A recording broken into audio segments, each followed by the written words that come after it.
Hey now. Good morning, beautiful souls. How are you? Let's see.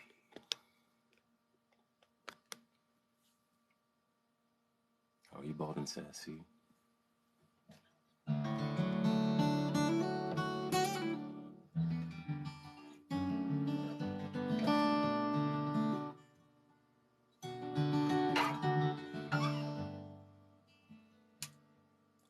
This morning we're doing a little bit of a question and answer. We've had TikTok subscribers now for about a month, and it's a real gift. So thank you all for supporting in the way that you do, in the way that you can. Whether you do sign up for the TikTok subscription or you just show up with your beautiful energy. But this morning I wanted to set aside for those who are subscribed and have a little coffee and questions. So the chat is subscriber only today. And subscribers, if you have any questions, please put them in the comments.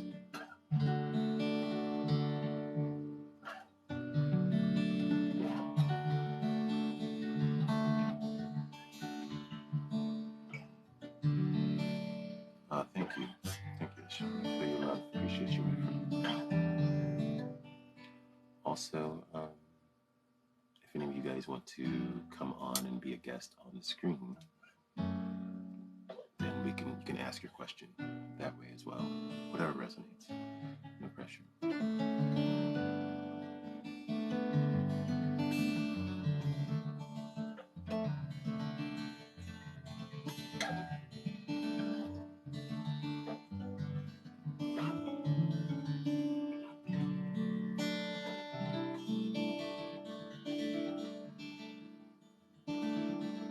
Thanks for subscribing, Finley Moon. Or resubscribing. Auto renewal. Thank you.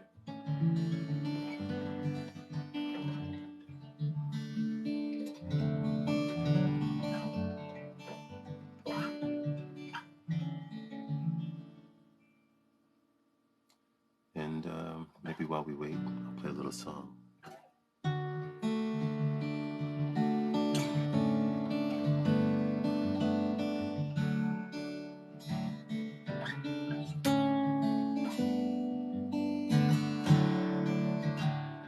Still trying to get to 1,000. Guys, follow Daydreamers International with friend Pooja so that she can come on. I don't know how many she needs to get to 1,000. Hopefully we can get her there. Well, thank you, Finley Moon. I appreciate you as well.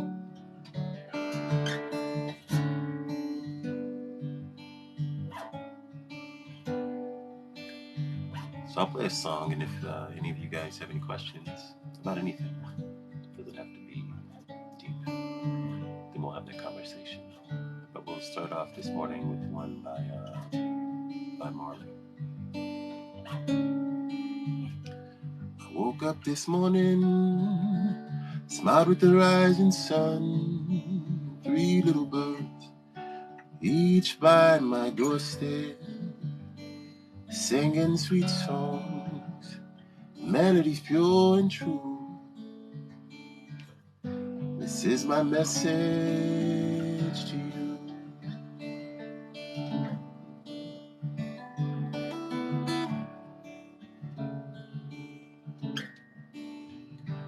Singing, don't worry about a thing, 'cause every little thing's gonna be alright. Singing, don't worry now about a thing, 'cause every little thing's gonna be alright.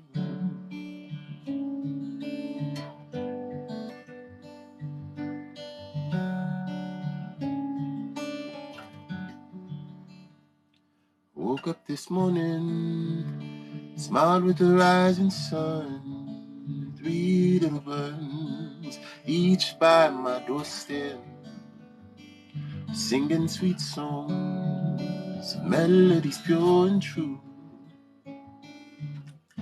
This is my message to you.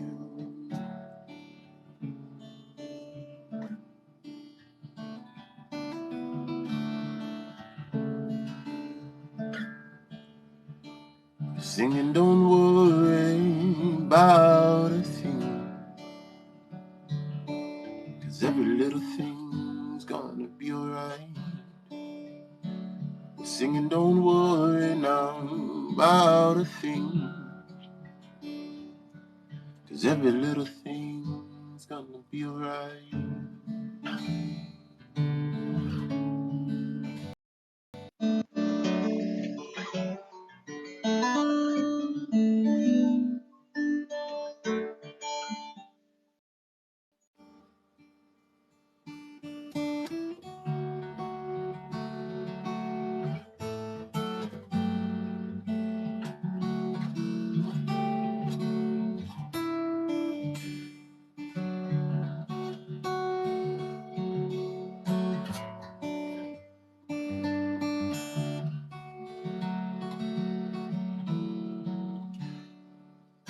Cause every little thing, oh, every little thing, oh, every little thing, gonna be alright.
Oh, every little thing, gonna be alright. Don't worry.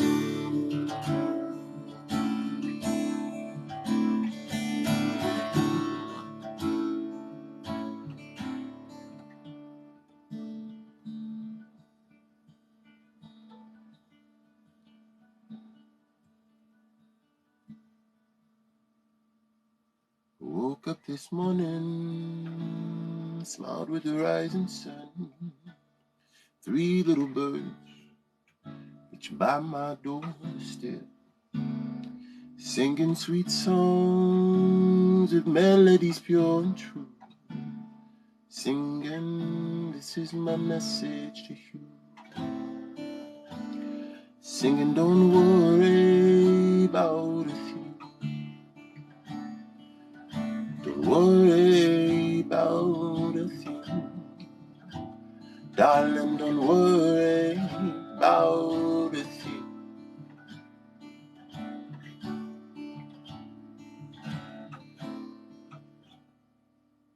'Cause every little thing,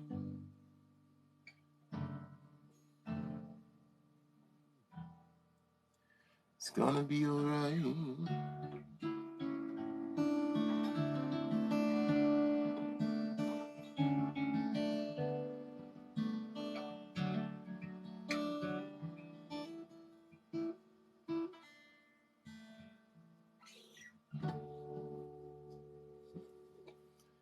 Every little thing is gonna be alright. Thanks for the gifts. Oh, thanks for the donut.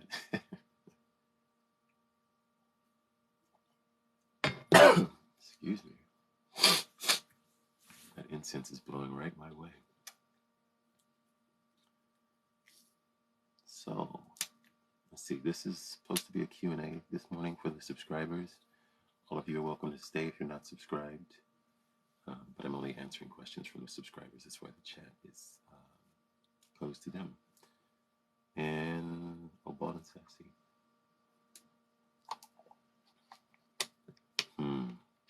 How do you know when you're on the right path? And that what dream is yours? And that dream is yours? I'm guessing that's your question. How do you know if you're on the right path and that the dream is yours and not someone else's? Can you clarify before I respond?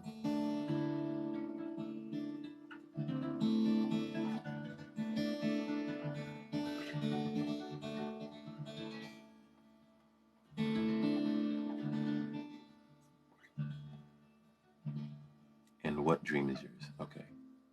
So it's two questions. How do you know you're on the right path? And how do you know what dream is yours? I'm guessing. Great questions. Now let me know if I've got, okay, yes, not someone else's. Okay, cool. So, two thoughts about the right path question.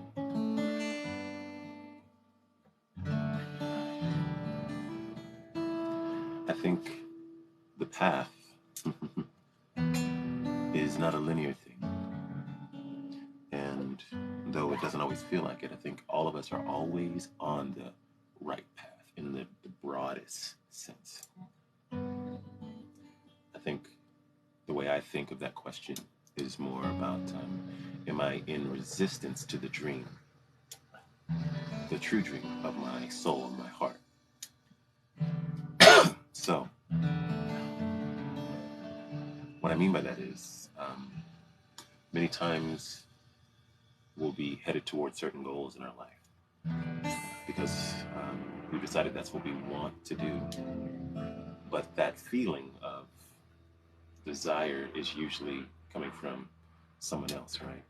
Maybe our parents wanted us to be a certain way. Our society is saying these are the parameters in which you can exist as whatever demography you fit in, right? As a man, woman, any other gender identity, of any ethnicity. And so you start shrinking yourself to fit that mold. So I think you're always on your path. And I think the question then becomes, how do I realign with the dream of my soul? Because the soul's overarching path is to grow, to learn. So you're always going to learn and grow. But there are ways in which that are more aligned with your dream. So for me, I'm going to share what my journey to get back to my authentic nature, my dream looked like. And it started with recognizing the places where I wasn't in alignment with my goal and my dream. And I think it starts with being in a fog.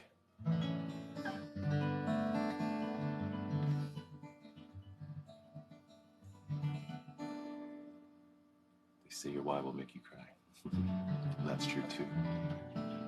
So fog, if you break that down, many of us end up in a fog, right? We're like trying to figure out what we want.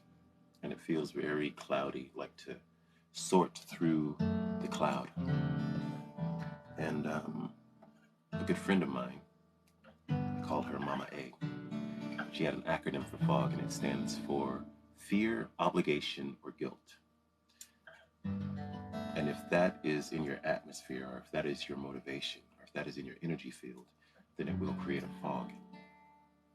So recognizing that I spent a lot of my life in a fog, I was like, okay, well, what am I afraid of?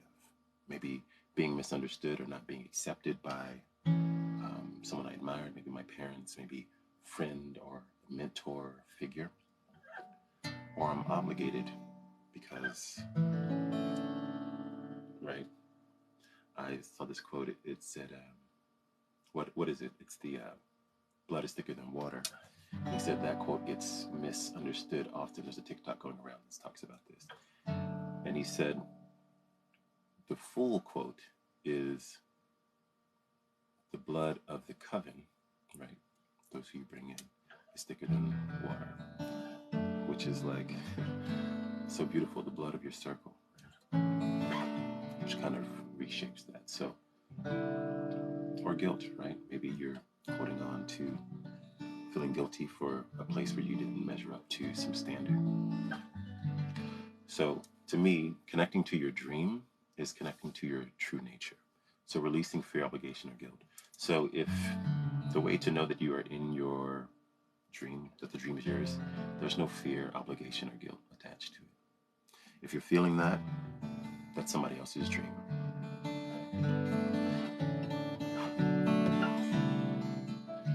There's freedom in your true calling. Like for me, as a musician, that's close to what I wanted to do. But what's more important for me is to embody the question of how is this serving my spirit in everything I create and everything I offer? What does this mean spiritually? So to play music from a space of not being about entertainment was a huge hurdle for me to let go of. That was a big obligation.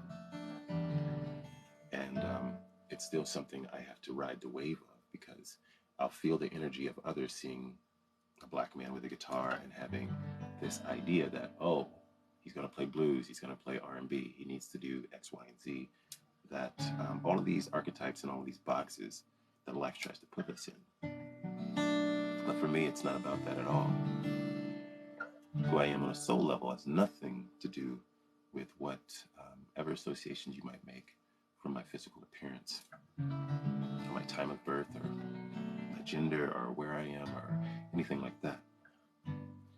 It's about where do I feel free, and I feel freest and happiest when I get to express and create in an authentic way with no constrictions, because that's what resonates for me. So letting go of that obligation to feel that, right? I used to play for a long time in bars and clubs that were fun, and it was, it made money, and I met a lot of beautiful people, but that just didn't resonate for me.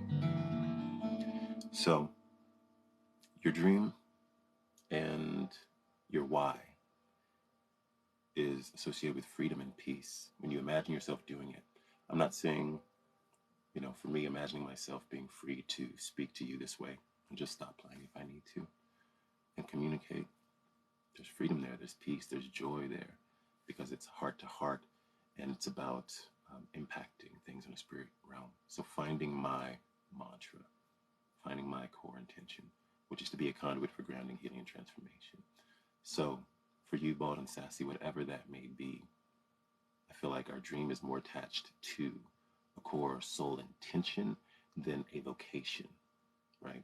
So along with that, I let go of just doing music, and I also do poetry, I do meditation, I create video content, and working on several other ideas that I could list forever. But they all embody that same core intention. And when I think of that and having the ability or the possibility and opportunity to impact the world, that brings freedom, that brings joy, that brings light. Now, there may be fear along the way as I get over myself, right? But recognizing that that is a whole other part of self-worth and trying to get over that hurdle. So I hope that helps answer your question, Bald and Sassy. And let's see, I think there was another question.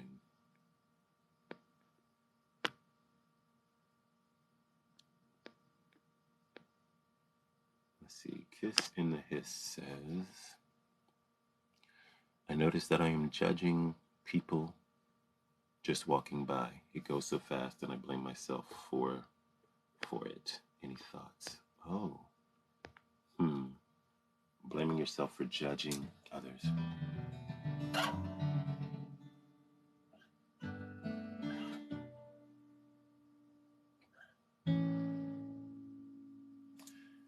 What I've noticed about judgment, and you saw my post recently, is that you stop time. Right? When you judge, you have to take a snapshot of life, right? Boom, right now, just now. How do I look? How do I feel? What happened? Who was right? Who was wrong? And when I do that, I've stopped time and I'm in judgment on that moment, whether it's an argument with my friend, family, or was my performance great as a creator? Did I like my art? Is this scene right? Is this song right? Is that line right? And if you are judging others as they're walking by or as you walk by, then to me that's an obvious red flag for yourself that you've stopped time. And many of the ways that we try to deflect that hurt is to project it onto others. So instead of looking at yourself and trying to figure out what is the hurt, what am I trying to avoid by judging others? What am I trying to get back? Because much of judgment is also about ego, right? Edging God out, edging that acceptance, that love, that pure realization that we are everything, right? Try to separate ourselves and then try to create a hierarchy to present ourselves with this illusionary sense of greater worth than others. Because the reality is none of us are great judges for anything but our own experience. I'm not here to judge you or anyone else. I can, but when I do that, I'm never going to get it right because I don't have access to everything that you are, every way that you experience the world, every thought you have, every intention, and what you're here to do. That's not my job. My job is here to be me, right? So if you're judging someone else, the thing to remember is I am everyone in my story. And what I mean by that is, one, we are connected, right, in the global sense. But also, I see the world as I am. So I see this person, I want to judge them. What are you judging about them? Is it the way they speak? Is it the way they act, their body language? Are you sizing up their physical body and deciding it's greater than or lesser than? Because if those are pay attention to what you're judging, and that's most likely what you are neglecting to pay attention to with yourself, to find a measure of self-love and acceptance within that, or within a relationship dynamic. If you see, right, if it's a romantic thing, you see people arguing about whatever's going on in their relationship and you want to judge or take sides, it's probably because it's really reflective of your situation in some way. And many times we'll hide those things, right? We'll put those in our blind spot unconsciously so that we don't have to suffer. But the problem is we stop the flow and that energy is still with us. And so it's a slow burn until one day when it builds up enough, because now we're not just having our own suffering. We've taken in every other person that we're judging along the way. Oh yeah, I'm going to make that my business, what these other people are doing and why they're right and wrong. And now I'm taking that on, right? And eventually that's going to pile up until the straw that breaks the camel's back. You're going to have to deal with yourself. So you can do that in a conscious way by seeing it eyes wide open and going, I'm judging. This isn't none of my business. Why is that so important to me? And it's usually because you're trying to get a piece of something you think you've lost back. So my advice to you is maybe to reflect on what you're judging and see how that's reflective of you. But also, there's a practice that I use often in my meditation. I'll take some breaths, I relax. I did it this morning. I do it very often. One of my favorite questions to ask is, what is in my blind spot? What is it I need to know today? And sometimes I'm more available to it than others, but in a persistent seeking, there's a humility and an authenticity, authentic honesty of recognizing that we all have a propensity to judge. And with each new experience, there's an opportunity to grow, but there's also an opportunity to learn more about ourselves. And many of us learn through drama. And it's not right or wrong. It's nothing to judge. It just is the truth of our existence. So to accept that and learn that my drama is here to teach me,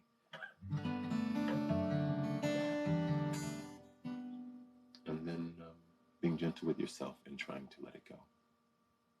And ask, what is the lesson? Good morning, Daniel. Welcome. Having a Q&A for all the subscribers. So if you've got any questions, please throw it in the comments. Oh, that resonates. Okay. Be gentle with yourself, my friend. That's a really great question, by the way. And I want to say thank you for leaning into your strength and wanting to know the answer to that question. Because many of us will want to tuck that away more and make it more about, right, whatever we're judging.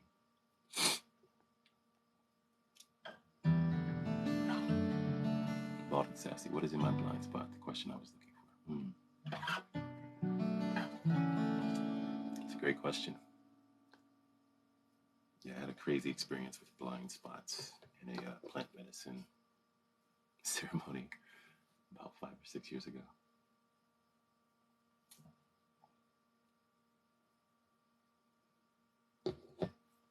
Does anybody else have any questions? Did I miss any? I think those were the only two that came through. You can ask me anything about anything.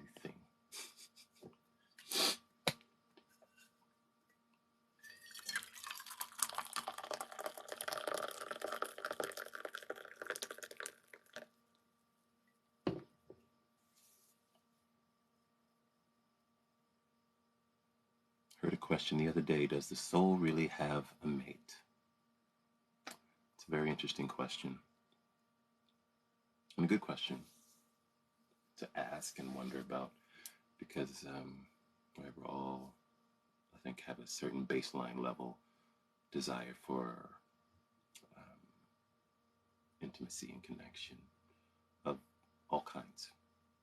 Familial intimacy, friendship, creative intimacy, and romantic intimacy and connection and companionship. I think, does the soul really have a mate? That answer has been a lifelong journey, right? Because I'm recently divorced and I dove deep into that question. And I found all kinds of constructs and ways to think about the romantic partnership. From soulmates to twin flames to open relationships, all kinds of things. And I think the answer is similar to what feels resonant with your dream. Because I don't think there's one size that fits all, is the real answer. So I imagine you're talking about love, romantic soulmate. I think if your soul is longing for a singular partner, then you'll find one and you'll choose one. And hopefully, as healed as that, you'll attract someone that'll meet you at the level you're at. And you guys will either choose to grow together or you won't past a certain point. So the idea of a soulmate, I think, is going to be resonant for a lot of people. It's a very popular idea. But I think for some it won't be. And it's a tricky tightrope to move through. For myself, I've had many beautiful connections with past lovers and romantic partners. Oh, you're saying not just romantic. Okay. So, is there a soulmate? I don't think there's like a singular soulmate. Well, maybe if you're not talking about romantic partners, maybe you mean this a little differently than I've been approaching this question. So let me backtrack a little bit. Do I believe in soulmates? No, I don't. I think there are soul ties and soul connections. I think there's resonance and dissonance. That's what I think. And I think when there's resonance, that means that we're on the same wavelength. But I also think there is a time and a space, and it's all about learning. It's all about growing, and it's all about seeing what we can express and build and create and offer each other. I think Sometimes in your life there'll be deep resonance with people that you have considered soulmates, and at some point there'll be some hard dissonances as you transition or as they transition through different stages or parts of their life.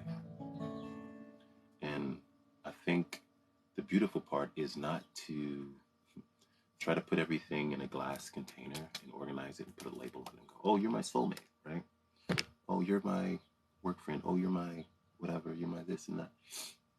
No, it's there's this beautiful question that I think is asked by Tolstoy.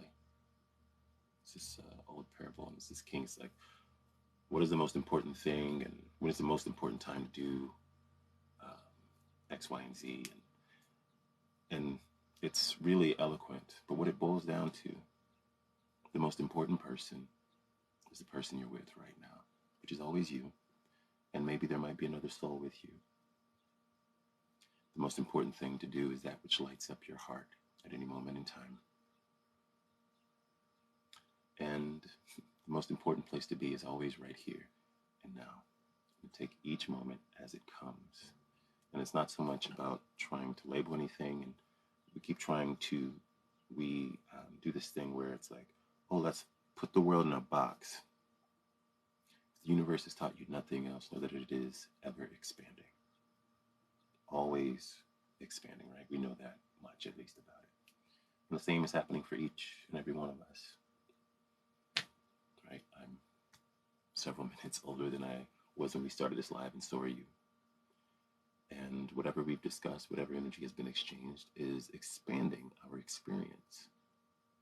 So the idea of a soulmate is very romantic, and it's a way to look at the world. I'm not saying it doesn't exist or it's wrong, but it's just not the way I think of it.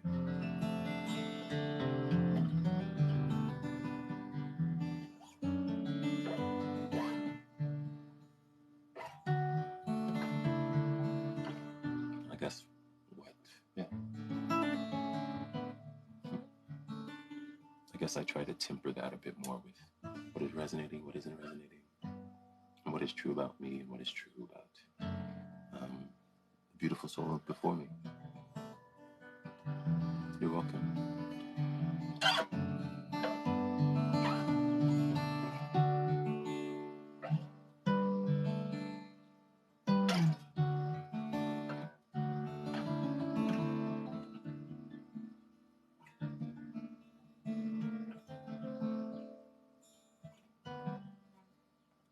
Any other questions, guys? This is specifically for the subscribers. So if any of you guys have any questions, or you want to come on even as a, I don't know, a guest, I guess, you can do a video feed, you can ask me in person. But this time is specifically for you guys.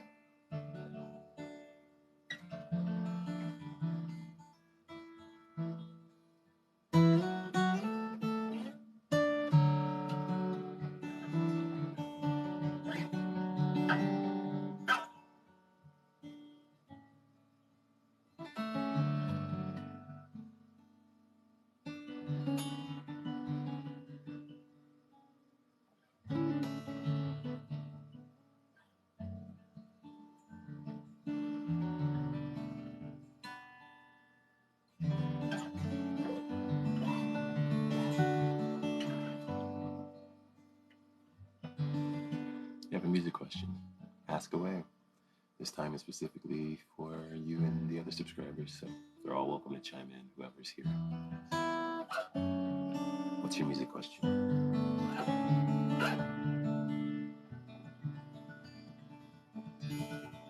And I actually figured there would be music questions, which is why I have my guitar.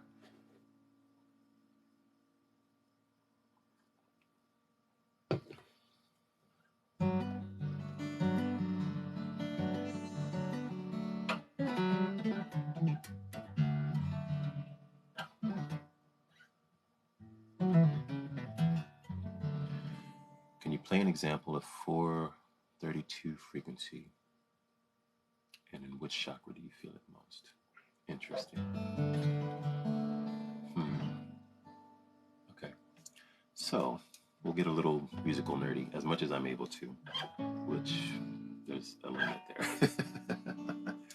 So, 432 frequency refers to the basic standard of tuning. In most music, it's tuned to 440, which is 440 hertz. It's 440 waves per second. Maybe that's 440,000. I'm not sure the exact measurement, but it's a unit of 440, which is a specific, very specific tuning of what we can know as A, the note A, which, let me see, I don't think I'm 440 today. I don't know. Well, my tuner's in 440. So this is a 440A right here. So let me tune. I'm going to tighten this up a little bit. I didn't tune my guitar. I just started playing. So it's a little, not bad actually. Most, if you're a guitar player, you'll know that your guitar will often slip tuning over, a few days of not being played because it expands and contracts with the weather. And so that changes it, the precise tuning. But sometimes some of the intonation, meaning the precise pitch as you move along the frets, will not all be in the perfect distance. Tuning is quite an interesting thing when you get into it, like the details of it.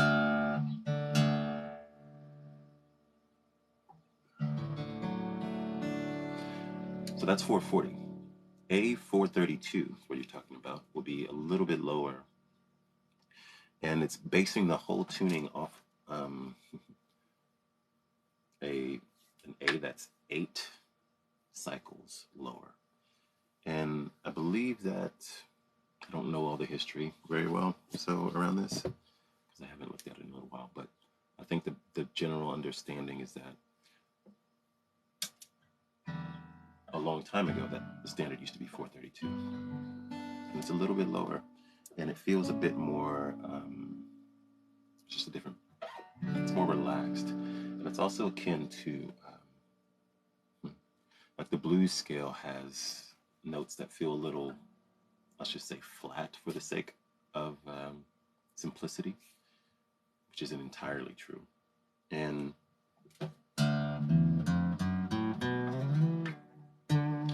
right, so this is like a major blues scale. So you're getting like a real music lesson. I haven't dived into this for a while, but we'll do it today.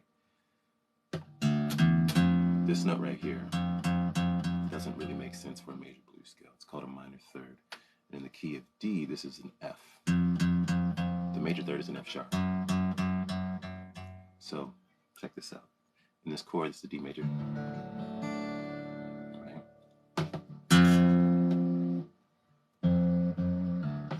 But it sounds good because there's a certain amount of dissonance with that particular note that actually is the sound of the blues, right?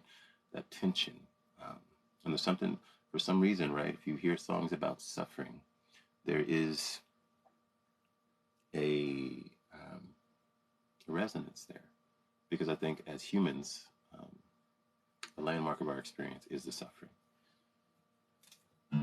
Like we've all been in love and lost love. We've all had discord in our relationships of all kinds. We've all had beautiful times with our bodies and our strength, and difficult times where our body didn't show up. So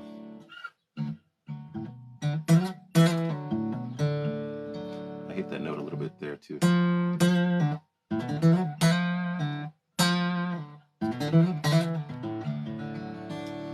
So short answer is there's something about that tension that is about the resonance with the frequency of your body and the frequency of your experience that kind of shows up in 432. I don't know that I feel it in a certain chakra. I feel it in my entire body when I surrender to the music in any tuning. However, 432, because it is a lower frequency, does feel a little bit more relaxed. And before I answer these other questions, I'm going to tune my guitar I can change my tuner to 432. So remember this sound. This is all going to drop just slightly. Let me see if I can figure out how to change this again. There it is. All right. So this is A440. And now it's about to be A432. It's a very subtle difference. But you guys see if you can feel the difference once I get everything tuned down to 432 in your body, if it feels any different.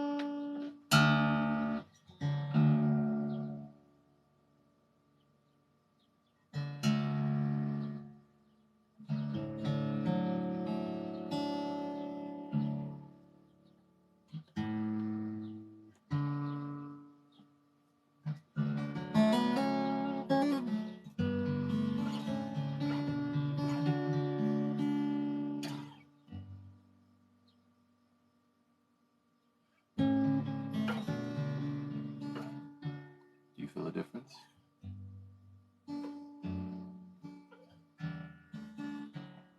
Be well, Pooja. Have a wonderful day. Thanks for dropping in.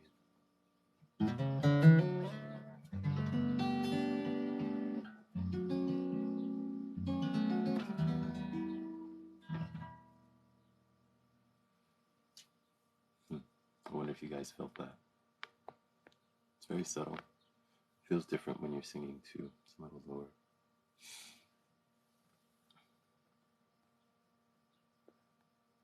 I know that Stevie Wonder's records are in 432. And sometimes, yes, when I play with India, it's in 432. So there is a difference. And I go back and forth, to be honest. It just depends on the day.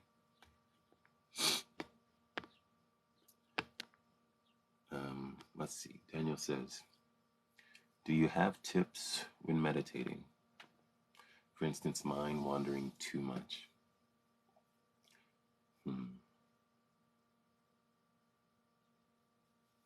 So I want to first acknowledge that there's no such thing as the mind wandering too much in meditation. Meditation is all about judgment. Sorry, it's not about judgment.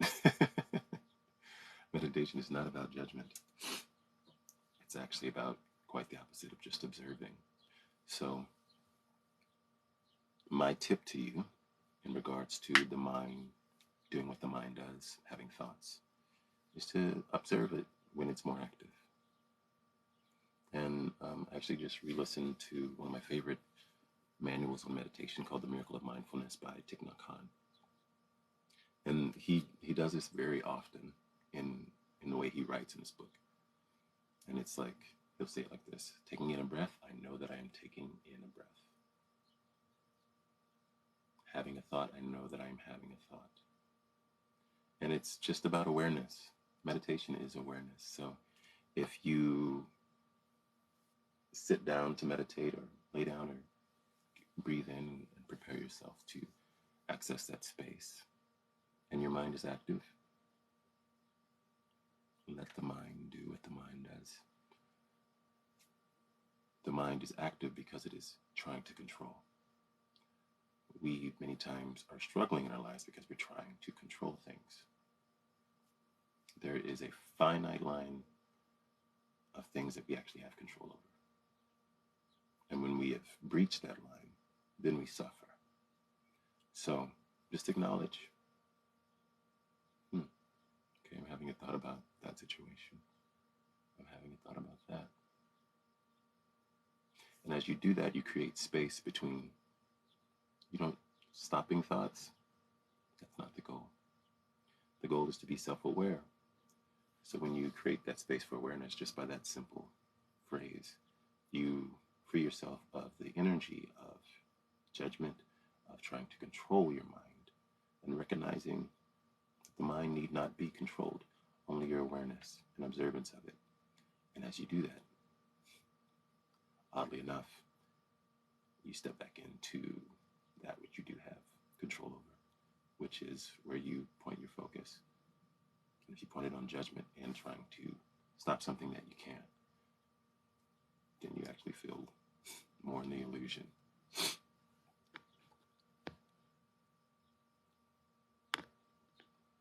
Oh, you felt that resonating in your body? Oh, great, okay.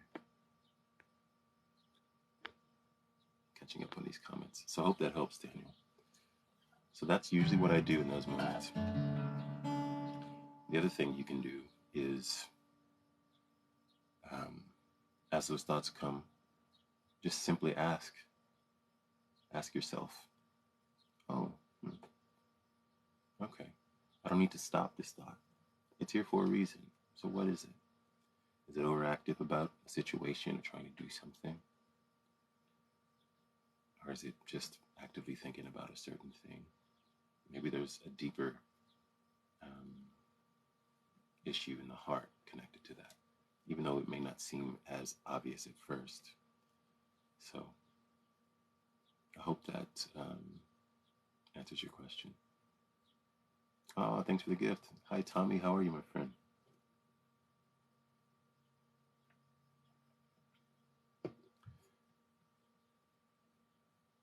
Kiss in the hiss. Could you ask your question again? I don't know about a question box. I haven't been on the phone in a while. Sorry. But I think because it's a subscriber-only chat, then all these questions have plenty of space in the chat. Let's see if I can scroll back up. I don't know if Daniel's still in here. I hope that answers your question. And I don't know if any of you wanted to come on and ask in person, any of you that are subscribing, but you're welcome to.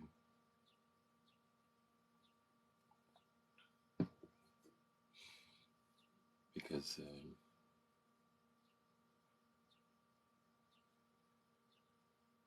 this time is all about connecting, and we'll go on for a little while longer. I don't know how many questions you guys actually have or not, but feel free. Take up space. This space is actually just for this time. I feel like I have another thought about this whole thing with overthinking. I think I want to demystify some things about meditation. So many times we feel like I have to clear my head. And that is a way to meditate. But it's simply about awareness.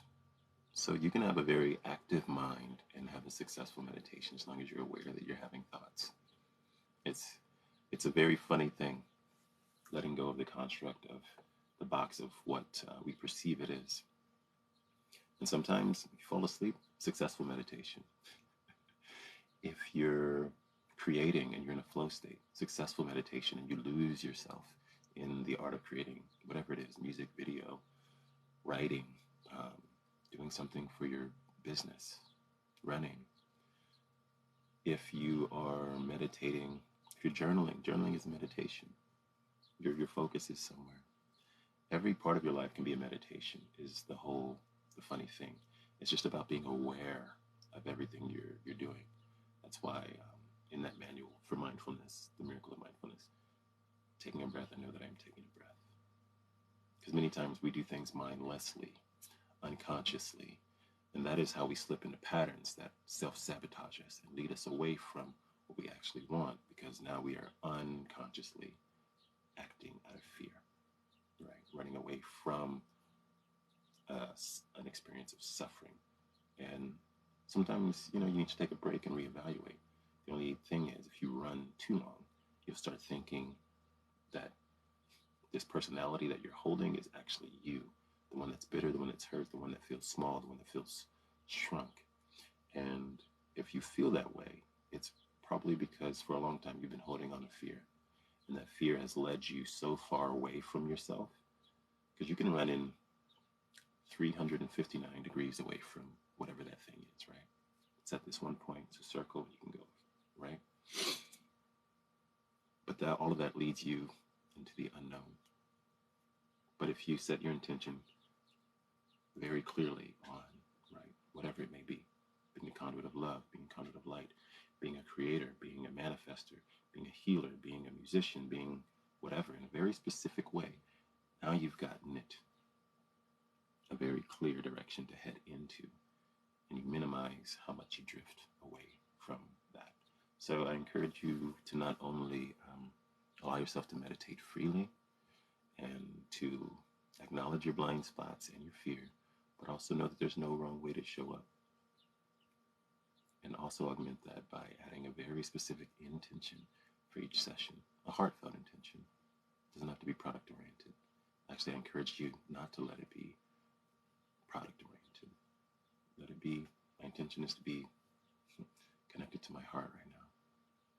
My intention is to create a space for me to witness myself authentically.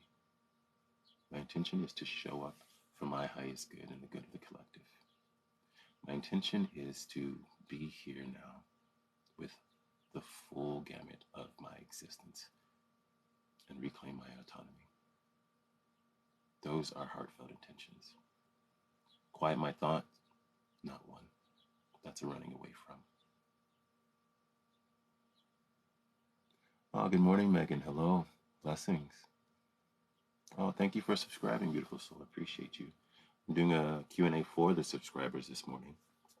And so if you have any questions about anything, it doesn't just have to be spiritual or self-help. It could be about anything. Bald and Sassy was asking me about 432 hertz earlier. Musical tuning. So I hope that resonates.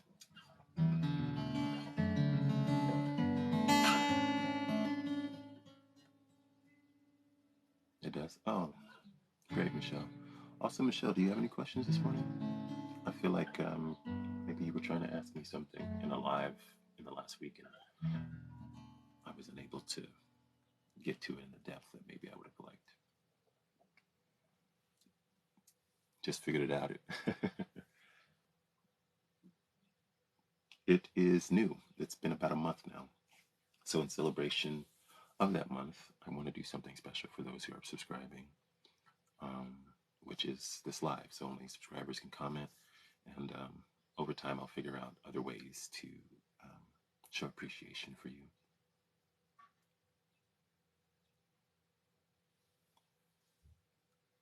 Kiss in the Hiss restated. What are you saying? Oh, she wrote it in here? Let me see. Is that what you're saying? Okay. Kiss in the Hiss. I wonder about tips finding balance in health. Spiritual, male, masculine, feminine energies fun. That's how I'm interpreting that. Balance. It's very good. So, yes. I'll share with you the way I think of those three. So that's something I think we're all searching for, and we seek it through different ways, through different means. So let's start with the basic three: mind, body, and spirit, right? We've got our mind, we've been talking about that with meditation. We've got our physical form, and we've got our spiritual realm, the way we access, whether you have a specific religion or some other spiritual tradition. And what I've discovered is the link between the three is that they all shape our experience equally. And for a long time in my life, growing up in a religious household, my focus was only on the spirit, and that was the strongest and most important one. But everything, right, is one. They're all a manifestation of each other. They all impact one another. So what I mean by that is, I think a book that really blew that wide open for me was You Can Heal Your Life. And it talked about how, undealt with trauma can show up in the body. And then dealing with being introduced to yoga, right? Through physical form, I felt my body relax, and actually some spiritual and emotional breakthroughs happen, which actually changed the way I think. So all three. So I think it's important to have a practice that's based on principles that you can apply to each of the three. So what I mean by that is I have, similar to my RISE framework, we'll just use that for now. With the RISE framework, there's a moment of releasing energy, right? All of the experience I have. So let's say in a normal work day, 9 to 5, you spend time with all of your coworkers. You come home, you spend time with your family. There's a lot of energy exchange. So the next day, you wake up and there's still a residue of all of that. You might have even experienced in your dreams, in your unconscious. You might have had a very interesting dream involving some of these people, or that was shedding light on a part of an experience that hasn't been balanced or settled or cleared, right? It might have been troubling. It might have been a little bit of discord. So making space to just release that energy, you can write it out in your journal, right? That's one form of meditation, or you can actually meditate. Or the release can happen when you work out, go running, go punch a bag, go walk, whatever way it hits your body, right? Or spiritual, right? You can pray, right? So the release can happen in any one of those mediums, and allowing yourself to have the flow and flux. Some people want more discipline and like more rigid structures. Me, I like a very fluid structure. If it gets too tight and it's the same thing every day for decades, it doesn't work for me. It loses its effect because I grow numb to the pattern. So I use more of a framework that I can apply to anyone. And some days I'm going to sit down and meditate for 30 minutes and have my release. Some days I'm going to go for a run or a walk. Some days I'm going to just journal, and get to that mental space and kind of dissect. Okay, I had this thought about, an old relationship and how I was showing up. Where did that come from? When did that start? When did I start having that behavior? And just have my own little self-care, self-therapy moment, and allowing space to witness myself and release any of that that is showing up. So having a basic framework, which I said RISE, but let me scratch that. It's really pretty simple. Have a moment to release, clear your canvas, and then with that space, reconnect to your truth, your heart, right? What is your heart longing for in this moment? What do you need today? Because every day is different. And you can apply that with any one of those mediums because they all affect each other. Whichever is most resonant. You can do all three, you can do one, you can do two. And then setting a conscious intention for where you want to go, what you want to focus on today, this week, whatever time frame is resonant.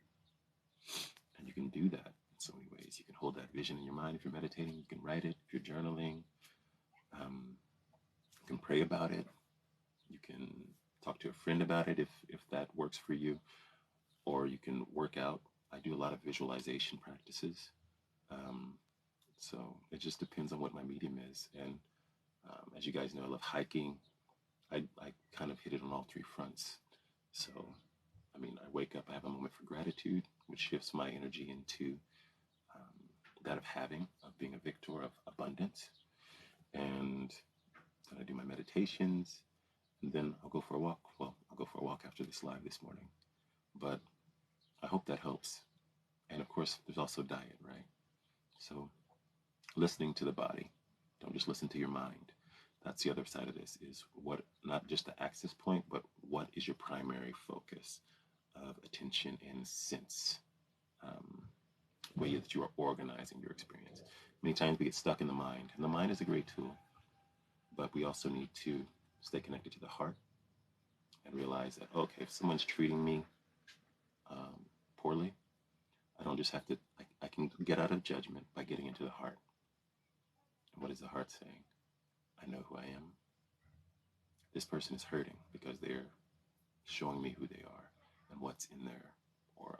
And even though they're treating me harshly and now it's triggering something in me because I know I don't deserve that, I can have compassion in them and be clear, right? Create space for myself in them without myself falling into that trap of now absorbing their hurt and returning with hurt. But I can create space to show up in my heart. And the other thing is the body. What is the body saying, right? You can feel vibes from people in different moments, right? You walk into a room where someone's just been arguing, it's tense. You may not even heard a word, but you know, one person's on one side, the other person's on the other opposite end of the room, and it feels like you just walked into a fire or something. Also, tension in the body, right? You ever felt yourself get angry and feel the tension, or maybe you're shaking, or your heart rate go up, or you're nervous and get the butterflies, or all of those things. Your body's speaking to you when you're hungry, when you're not hungry. What are you hungry for? Sometimes your body knows better than you. Maybe hungry for specific food, but maybe because that food is providing a specific kinds of nutrients, iron or a vitamin or something else. But all of those go into it. And so it's a process of awareness, which is why meditation is so important. Not judging, but just being aware. Because at the end of the day, having this human experience, sometimes you're going to be more focused and more in tune with your body and with your experience, mind, body, spirit. And sometimes you're going to hit a bump in the road. Something's going to get triggered. It's an opportunity to heal or transform or to transcend a certain pattern. And there's going to be some suffering. But you want to be aware of it as you move through it so that you can move through it with more ease and less time. So find a framework for yourself. Simple grounding with a release, reconnecting to your heart, and setting a focus for this point in your life. And figure out how to access that through your body, your mind, or your spirit, or any combination of the three. And do it again and again and again.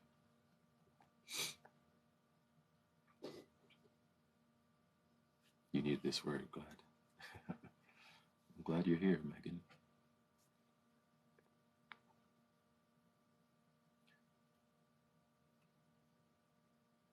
I need to get into yoga. I just realized this past year that my ADHD is why I can never get into it. Oh, interesting.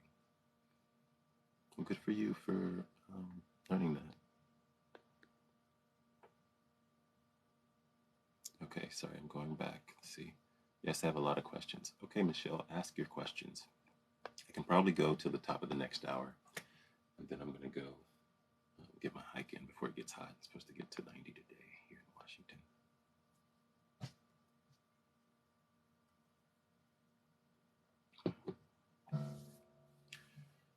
Yes. Oh, good. Glad to hear that kiss and hiss. Any other questions, beautiful souls, this morning?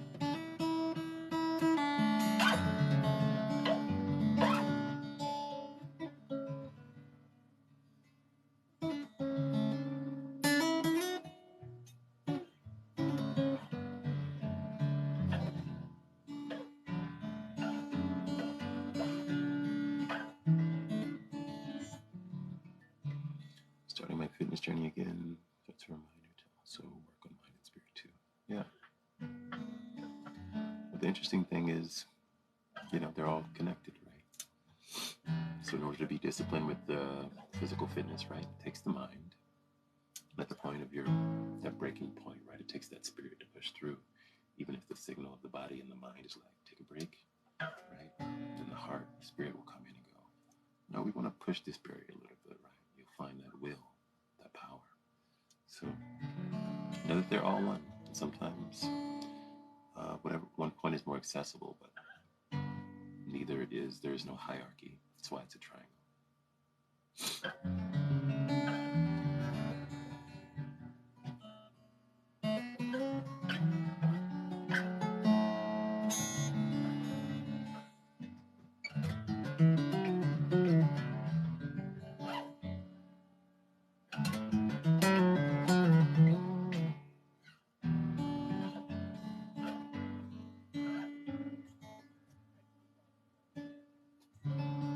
Well, if there are no more questions, maybe I'll just play one more song and then call it morning.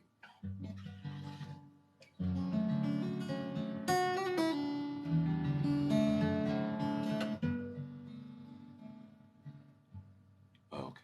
Great, Michelle. Glad to hear that.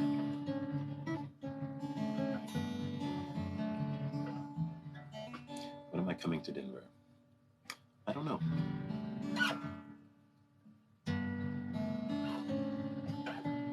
My traveling is very intuitive. So that goes back to the first question LaShawn was asking about being in alignment with your dream and with your truth. And one of my truths is that I don't have to plan things out so far in advance. Because the reality is, I don't know what I'm going to want to do in a month or a week, or where I'm going to want to be. So I honor what's true right now. That's all I really need to focus on. But if I'm in Denver, I'm sure you'll know. I post most of my travels here on social media. Muay Thai. Yeah, I did kickboxing for a long time, actually. I miss it. I was thinking about buying a bag recently, so maybe I will. Maybe that's a reminder.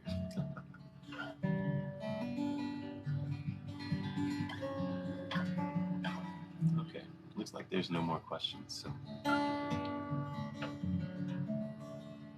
you're very welcome, beautiful souls. Thank you all for joining me this morning. Hope you have a wonderful weekend.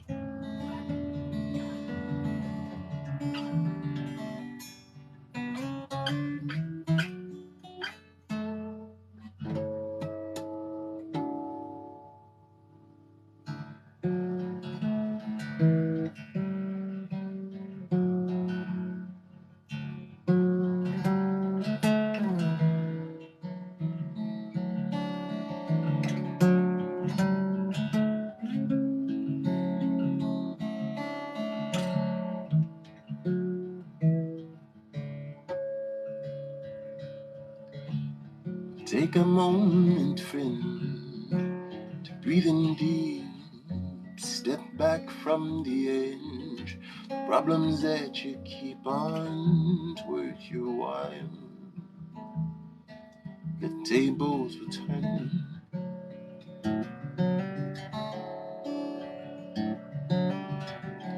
Just live for today.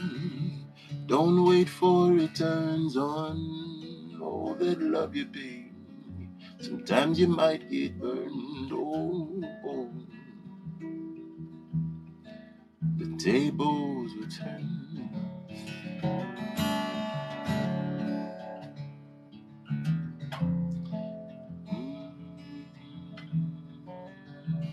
The tables will turn.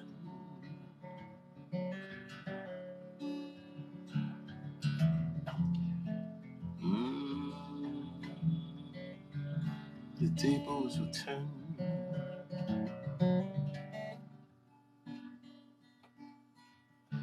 Go and live your dreams. Give it all you got. Don't waste time on schemes. You only get one shot. Oh. The tables will turn.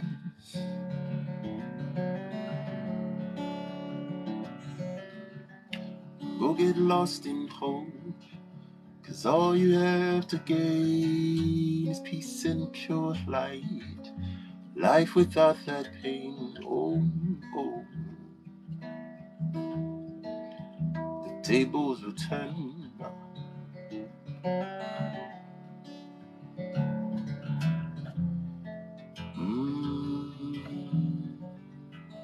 The tables will turn.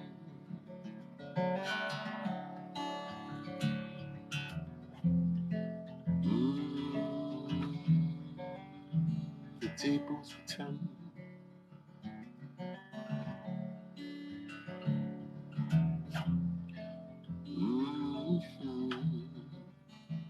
The tables will turn.